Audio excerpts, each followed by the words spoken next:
ఇంకో ఇప్పుడే హమాస్ మీద మాట్లాడినాం కదా. ఐరాస ఏజెన్సీ కిందే హమాస్ టన్నెలు ఆధారాలతో ఇజ్రాయెల్ ఆరోపణలు, రఫాల్లో 110 మంది శరణార్థుల మృతి.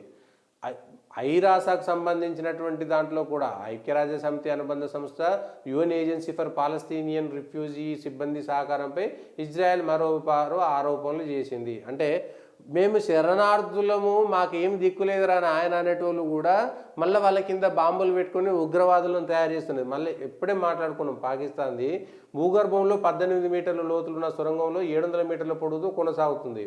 ఆ టన్నెలకు యుఎన్ఆర్డబ్ల్యూఏ కార్యాలయం నుంచే విద్యుత్ సరఫరా జరిగిందని ఇజ్రాయెల్ డిఫెన్స్ ఫోరెన్స్ వివరించింది.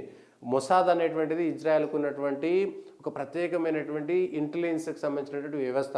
వాళ్ళను ప్రపంచంలో దాదాపుగా అమెరికా కంటే మంచి వ్యవస్థగా వాళ్ళది ఉన్నది.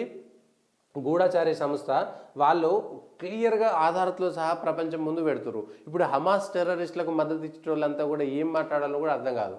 పాలస్తీనా అనేటువంటి దేశం ఉండొచ్చు, ఇజ్రాయెల్ అనేటువంటి దేశం ఉండొచ్చు, రెండు దేశాలు ఎట్లా పుట్టినాయి అనేటువంటిది ఒక చర్చ, అది వేరే అంశం. కానీ ఉగ్రవాదాన్ని సమర్థించే వాళ్ళు పాలస్తీనా పేరు మీద ఉగ్రవాదాన్ని ఎట్లా సమర్థిస్తారు? అల్ఖైదాను సమర్థిస్తాడు, వాడు హమాస్ను ఇస్తాడు, ఐఎస్ఐ టెర్రరిస్టులను మన దేశం మీద చేసేటోళ్ళను.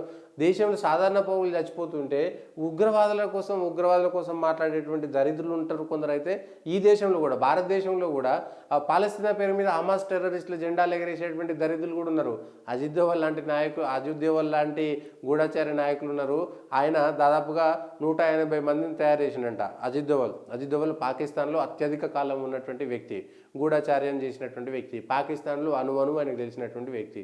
పాకిస్తాన్ యొక్క విషయం ఏంటో తెలుసు, ఆఫ్ఘనిస్తాన్ పోయిన, అట్లా ఇరాన్ ఇరాకు గూఢచార్యం చేసినటువంటి వ్యక్తి.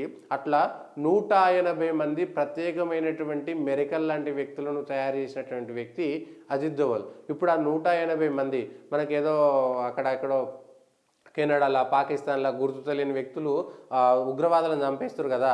అజిత్ దోవల్కు సంబంధించినటువంటి తెలివి ఎట్లా ఉంటుంది అనేటువంటిది మనం చూసుకోవచ్చు.